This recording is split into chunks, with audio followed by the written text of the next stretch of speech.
I guess I should take these off. Some Pantera here. Anyway,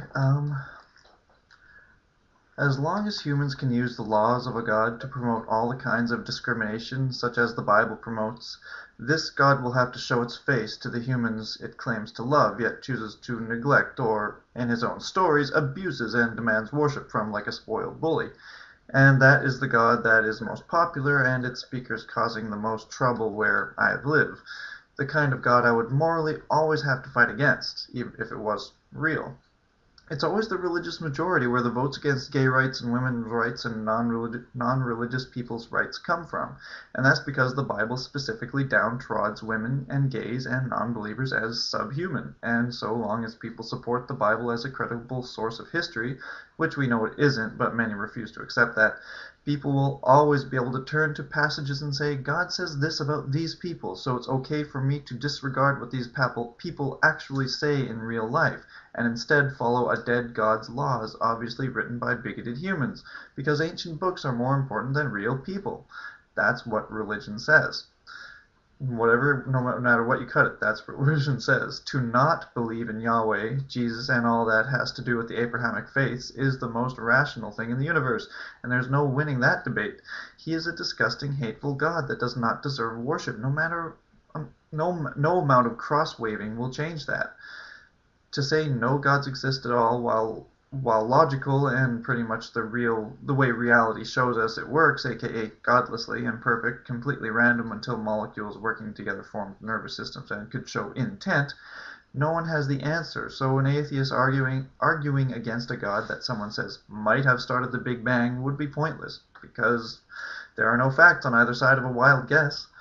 But then I could say Purple Unicorn started the Big Bang, and you would have no right to tell me I'm wrong. But should I be taken seriously just because I say I believe it, using the exact same wild guess method as all God believers? The self-lie known as faith? Any feeling you get is part of your evolved senses to desperately need things that are alive around you, watching you, to make you feel like a safe little monkey when relatives die or you no longer have certain familiar faces around you keeping you safe. We project human emotion at everything because we're egotistical humans who think we're the center of the universe and can't stand the idea of a universe without some sort of personality that has a boner for humanity. Faith is never a good way to approach anything. It's literally allowing people to convince you of something and giving them a free pass to hide what they're talking about from you. Something built specifically to manipulate people into following agendas without question, because a closed-minded faithful believer is going to accept all they're taught by the first person who closes their questioning mind by bringing them faith, and denying any and all arguments against the agenda without question, even when the evidence is clearly against it. Faith is always a form of lying, no matter how you cut it. And faith will never be enough for me to vote against homosexuals or women or groups of people at all. Faith is not a big enough excuse for bigotry, yet people use it as the biggest shield because the Bible provides hundreds of passages that support the absolute worst of humanity. And if Christians can call themselves true Christians by picking and choosing the laws of their God based on whether they like or dislike them, then how does that make them Christians? How does that make them any better than other believers or non-believers? If you're not promoting that God, then I have no beef with your beef. If your God does not support the bigotry and genocide encouraged and ordered several times by the God the Christians worship, and many other gods man has come up with, then I have no problem with your God other than the fact that nothing in this universe indicates anything supernatural and that wild guesses are useless. Just please don't defend the Christian God and maybe give your God a different name so we don't associate you with the bigotries associated with the Bible. This person was speaking about that his God doesn't have a biblical God. He just has a God that he doesn't know, but he thinks that since the universe is so complex, something must have created it. That's the stance of the person I'm responding to. Atheists are here to call religious bullshit. Christians want us to treat each other horribly because their God tells me to. Show us their God and let him tell me himself, and only then will I realize he's real in the first place, and then I will still have to fight against him, because treating anybody differently for the way they were born when they're not causing any harm to anybody is not something anybody should ever stand for. Bullying is never a positive human trait or godly trait. Only science can approach the universe with any sort of honesty, as science does not allow itself to make wild guesses, and any wild guesses it has, it must test, or it is just a hypothesis. It cannot be a theory if it's just a wild guess. Anything science claims as true has to go through brutal scrutiny. Why? Because we'd rather be honest, instead of burying our heads in the wild guesses of an ancient book of proven false history that refuses to improve upon its belief structure when new evidence comes across it. We'd rather be honest than to prematurely conclude that any gods exist when there's no indication of supernatural influence in this universe at all. And if everything came from something, your god had to come from something too. He could be a programmer for a matrixy program, or it could be a bomb-shaped god that started the Big Bang or whatever.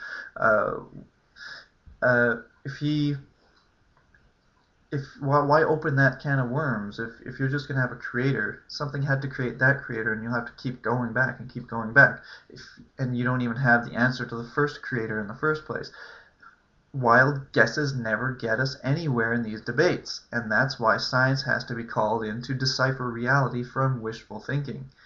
If you claim that your God doesn't have a creator, then you're saying something can come from nothing. And so I can also claim, with as much evidence as you, that the particles of this universe, the very stardust that composes all matter, including ourselves, has always existed, making your claim null and void.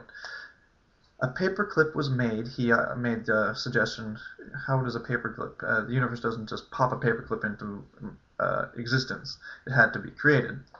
A paperclip was made with a mind that knows how to manipulate tools. Before animals, there were likely no other minds in the entire universe. The mind is the universe's way of being able to edit itself without just relying on the laws of physics. Laws only in the sense that us humans can relate to the word laws, not actual cosmically written rules, just things that seem to always happen, which rely on unguided chance meetings of molecules and other physical matter. Without intention, the universe has spawned beings that do have intentions and can manipulate the molecules. We have figured out how to manipulate the molecules of the universe with our own memory and purpose, rather than just chance meetings of molecules that happen to work together, which is what created life in the first place. That's what makes life amazing to me. Molecules randomly attaching to other molecules, chemical reactions randomly meeting and creating motion, and more molecules attaching, and soon resource gathering for building more molecules turns into feeding and reproducing. And that's life from non-life. We are the universe finally able to observe and influence itself. It's absolutely amazing how unlikely we are, but nothing about the process of life indicates any supernatural influence. It can all be traced to completely natural circumstances under the laws of physics that our universe as we know it works within. Whether these laws are absolutely universal or change depending on what multiverse you're in, or if a god created them all, or whenever the universe contracts again to a tiny singularity before it builds the pressure to Big Bang again, which is a behavior observed in some cosmic phenomena, so that is a likely possibility, but it's all still calculated guessing, and science will not claim one thing or another to be true if all it has is a guess. That's the difference between science and religion. Whether wild or calculated, science will not claim something true if it's a guess. Anybody claiming to know what happened before the Big Bang is either being dishonest or are ignorant sheep echoing what the dishonest have told them. But everything that did happen once the Big Bang occurred can be observed and traced back, because we, the universe, can finally see and understand ourselves in ways we never could when we evolved to have belief in the supernatural, and then artificially selected by religious tyrants who'd kill all people who don't have a natural inclination to just believe in something, which is another argument he put forward, that we just have an inclination to believe in something.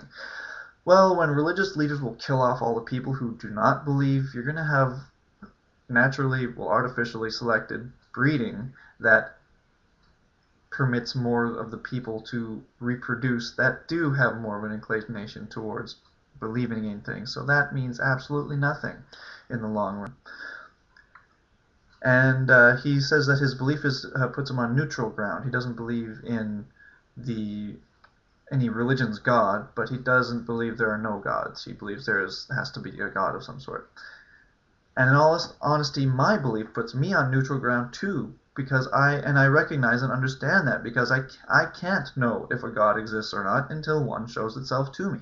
Same again can be said about purple unicorns, and that doesn't make either claim any more worthwhile to argue for.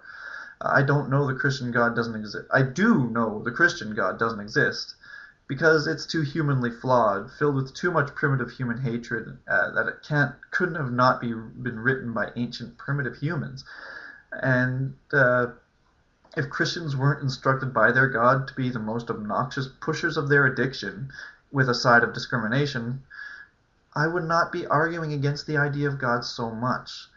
But they are forcing our hands. Was never really about religion but human rights. If people are fighting to take human rights away from other people using a God as an excuse, that's when atheism becomes important. And that's when people who support this same God puzzle us completely. That's when we all have to stand together against faith, because faith is the poison that con men sell to their flock so that their flock unquestioningly obey and votes for what the con men's God wants instead of being encouraged to think about what real people are going through. In specific example, the homosexual, the gay marriage whole thing going on right now. Faith is the silencer of questions and is most often used as the true enemy of the open mind. Keep an open mind, just don't let your brain spill out, and don't treat others bad or good based solely on wild guesses, aka faith, is all we atheists really want to say.